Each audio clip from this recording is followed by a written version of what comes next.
Hello and welcome to episode 17 of Terminology Tuesday. Terminology Tuesday is where I have a term of the week and I break down what it means and where it fits into the bigger picture that is the sport of dodgeball. And this week's term of the week is pump fake. So I'm going to go through what a pump fake is, some strategic uses, and some tips for a successful pump fake. So let's jump right into it. So a pump fake is simply when you fake a throw. So you're pumping the ball, but you're not actually throwing it. And some reasons you would want to use it are to distract your opponent. The movement draws their eye and they think you're throwing, or they think you're throwing at that moment, so you get them to dodge and get themselves in a vulnerable position when you're not actually throwing, or to draw balls. So sometimes they're thinking you're throwing and so they release their ball trying to snipe you, but you actually just fake them out and now you have an extra ball on your side.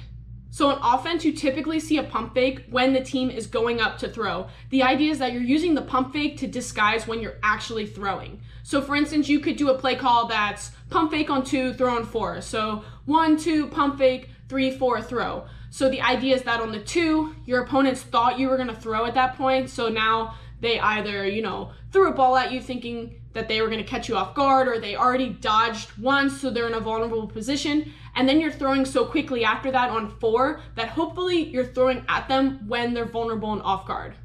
Now, another way to use a pump fake during a throw is you could have 4 balls on your side. And so the play call is 2 people are pump faking on 4 and 2 people are throwing on 4. So the idea is that when you go up to throw, you go 1, 2, 3, 4, and on 4, 2 people are actually releasing the ball and 2 people are pump faking. And the idea is that the 2 people pump faking are hopefully drawing a couple eyes from your opponent, so the people who actually threw get a higher chance of getting your opponents off guard and hitting them because they were expecting 2 other people to be throwing as well because they caught them off guard with a pump fake. So on defense, a pump fake can be used when your opponent is going up to throw. So you're pump faking as they're going to throw, and a lot of times it can cause them to flinch, be distracted by the movement. Sometimes you can get an opponent not to throw their ball because they flinch from your pump fake. And sometimes they flinch and they throw a crappy ground ball or super high in the air because it slips because they flinched at your pump fake. Another way you can use a pump fake is when the team is in a huddle. So if you pump fake at them, they might get distracted and might not get the play call off in a timely manner, or somebody might not hear the play call because they were distracted by your pump fake. And then when they go up to throw, they're not ready. They threw too many balls. They don't throw any balls or whatever because they were distracted by your pump fake. Another time I love to pump fake is when players are trying to pick up a ball off the ground. If I start pump faking at them and they don't have a ball in their hand, a lot of times they'll flinch and hesitate and they won't pick up that ball.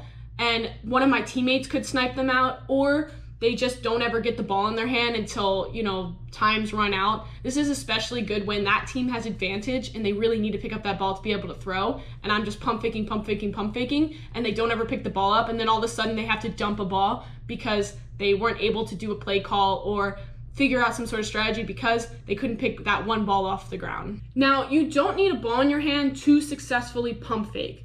It doesn't work all the time. For instance, it usually needs to be a quick moment in the game. So if I'm up at the line without a ball and I'm just up there pump faking, nobody's gonna believe me. They clearly see who has a ball. They're not gonna pay attention to me. But now maybe during a transition from offense to defense, your team just threw, your teammate's backing up and the opponent is charging them, and I quickly go boom. They're gonna see that movement, and a lot of times they're gonna flinch or stop in their tracks because that movement distracted them enough.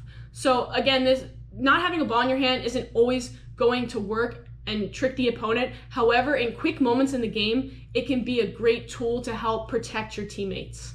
So in my opinion, there are 2 components that make a successful pump fake. And the first and most important one is it needs to look like your real throw or very close to it. You can have some exaggeration there, but if your pump fake is completely different from your real throw, nobody is going to believe it. And a big example I see all the time is I see players do these sidearm swooping pump fakes or these underhand pump fakes, and they only throw overhand. So as soon as you play them a couple times, you pick up on that, and then you're never gonna fall for their pump fake again. Or you see these long, exaggerated throwing movements where it's you couldn't actually throw a ball like that if you wanted to without hurting yourself. So you really want your pump fake to look very close, if not be the same as your real throw.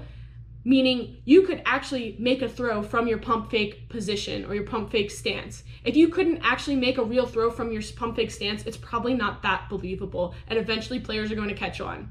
And the second most important thing is you need to throw every once in a while. Even if your pump fake looks super believable, if people catch on that you don't ever throw and you don't ever take snipes and you're just like a force on the line pump faking, eventually they're going to ignore you and they're not going to fall for it. So you need to throw every once in a while when you're pump faking, like mix a real throw in there to catch your opponents off guard, to keep them believing you and to keep them on their toes. I hope this video gave you a little more insight on pump faking. If you enjoyed this video, please give it a like and subscribe to my channel. It really helps get my content out there, and drop a comment with any other dodgeball terms you'd like me to cover, and I'll see you guys at the next one.